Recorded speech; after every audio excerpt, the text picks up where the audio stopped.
64 years person and retired, and he had diabetes since 30 years. 30 years diabetes, and this ulcer is near about 7 months, 7 or 9 months, no? 9 months. Change, change, change. So on the at presentation, he came with this type of ulcer, okay, and there is a non-healing ulcer since 5 months at that time, and he had the comorbidities type 2 diabetes, hypertension, ischemic heart disease, bilateral high-risk feet, advanced proliferative neuropathy, and he had 18 times laser and 6 times surgery in his eyes. And post CABG, he had permanent pacemaker and recently right coronary some acute infarct.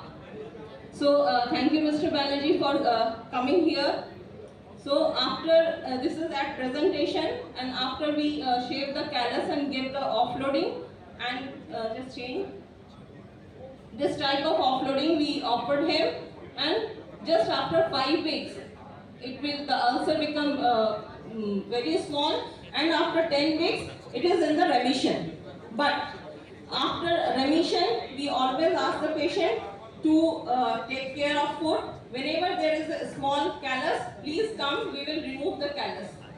And after some times, it again recur, and we can see now there is a callus formation and there is a hemorrhage. Important thing, if you look at the X-ray, you can see the calcification of the arteries. This is so common in people with diabetes. Even before they get PAD, they get calcification of the arteries. So if the artery is calcified, we know that this is already now a foot that is at risk. Okay? So looking at the X-ray is so important. We did a study many years ago in Manchester, and we looked at people with neuropathy without PAD, and they already had calcification of the artery. So looking at the X-ray is so important, and becomes this calcification. Each and every patient of diabetes should have an X-ray field done is in neuropathy, because not to look for the calcification, we look for if any there is evidence of foreign bodies. We also look all the osteomyelitis, Charcot's foot. So all these. So X-ray is the primary investigation which has to be done in each and every patient of diabetic. So anybody, what is this? There is problem. Why this ulcer again and again occur? Anybody?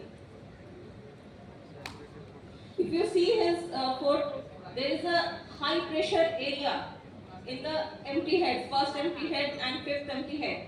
So that's why there is again and again formation of callus and become the ulceration. So now we will remove the callus. First we palpate the pedal pulses. Before putting any blood, anything, you just first palpate your pedal pulses. So it is palpable. Always see the nail condition, because in diabetic foot patient there is a recurrent fungal infection and nail becomes thick. We try to find some patient for this workshop with the thick nails, but we are unable to bring. So his nails are all okay. There is no interdigital fungal mycosis. Only there is a high pressure area and the callus and the hemorrhage inside the callus. Now we will remove this callus and hemorrhage. Already neuropathy evaluation and vascular evaluation has been done. So always remember, don't go straight forward into doing the callus.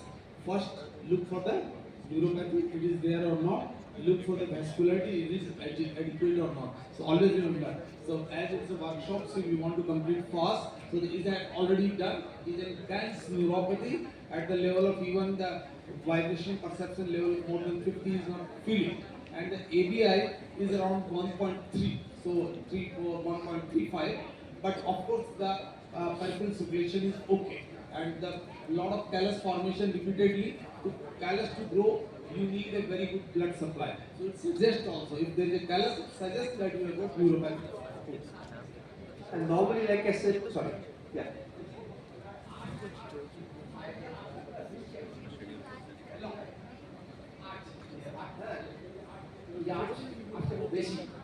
He is asking that it is high arch feet. Yeah, this high arch feet, yes, this is there, and that's why there is a high pressure area, and that's why there is again recurrent formation of callus is there. So to reduce it, you have to give a arch support to reduce the pressure on these high pressure areas. So more than high arch actually, what he's got is an equinal varus. Normally you get ulcers on your first metatarsal head, but he's got an ulcer on his fifth because his foot is deformed. And this happens with people with neuropathy. They get clotos, all this because of neuropathy. So he's got equinal varus, so he's walking mainly lateral side of his foot, which is why he got an ulcer on under the fifth metatarsal head.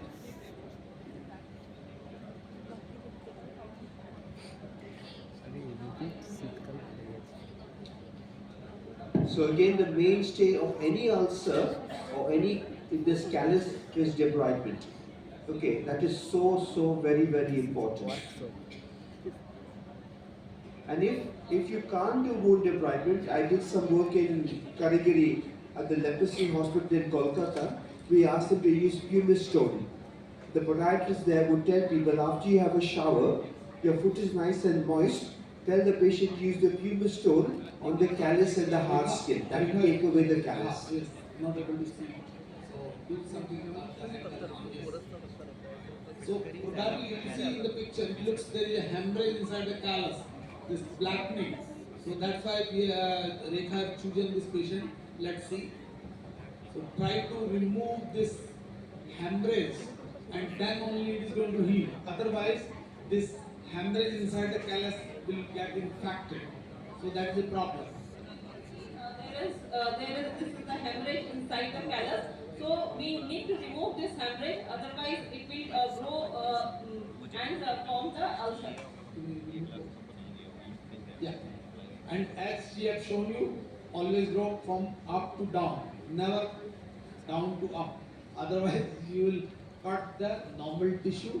You may hurt yourself also.